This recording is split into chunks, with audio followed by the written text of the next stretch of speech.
L'année prochaine, on va... Un style ou un mode de vie ou... Exactement. C'est juste pour le style? Parce que c'est vrai qu'aujourd'hui, il y a beaucoup qui suivent le mouvement par effet de mode.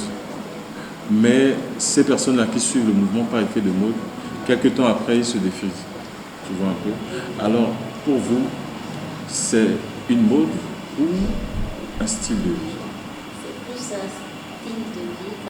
Ce sont des candidates convaincues et engagées qui se sont présentées au casting du concours Miss Crépus. Pour l'édition 2020, la concurrence sera rude, mais c'est à la bonne heure. Cette année, on a beaucoup de candidates, de nombreuses candidates qui ont du potentiel, la plupart avec beaucoup de cheveux, avec de l'expérience dans l'entretien des cheveux crépus.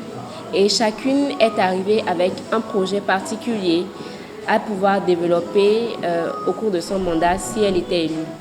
Donc c'est ça la particularité cette année, le projet personnel, et je trouve que c'est très intéressant, il y a beaucoup de projets. Après le casting, je suis déjà heureux de voir autant de femmes venir postuler pour participer à ce concours de beauté. Et je suis surtout impressionné de me rendre compte du niveau d'infusion d'informations au niveau de ces jeunes femmes-là qui savent déjà ce qu'elles ont à faire, qui savent déjà l'utilité, l'importance des cheveux au naturel.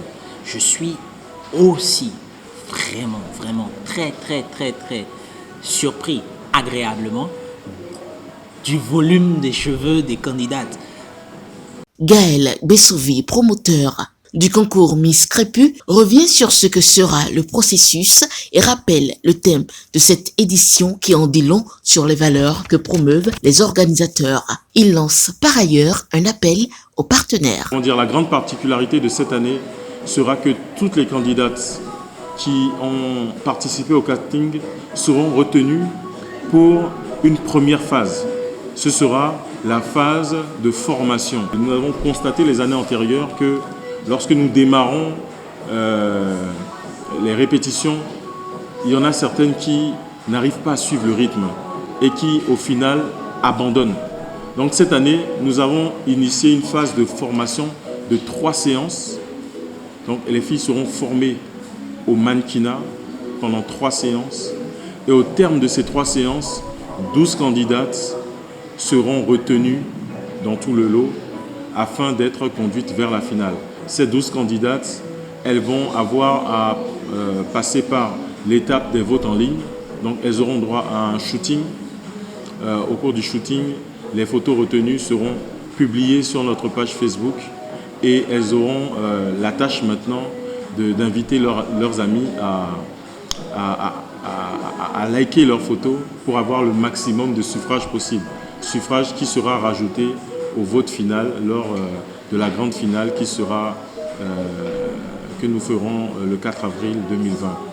Et il faut rappeler que cette année, le thème retenu pour la 4e édition, ce sera les Amazones. Parce que nous voulons des femmes fortes, des femmes battantes et qui savent, de par leur intelligence et leur beauté, affirmer leurs valeurs africaines. Moi, j'aimerais simplement inviter les partenaires, les sponsors qui souhaitent accompagner cette initiative à nous contacter au 90 01 77 70, 90 01 77 70, afin de prendre contact avec nous et de voir dans quelle mesure l'accompagnement puisse être fait, que ce soit un accompagnement financier, technique, matériel. Nous sommes ouverts à toute forme de partenariat et nous invitons vraiment toutes les âmes sensibles à cet appel à nous contacter et à rendre cette édition numéro 4 aussi belle, sinon plus belle encore que l'édition 3 ne l'a été.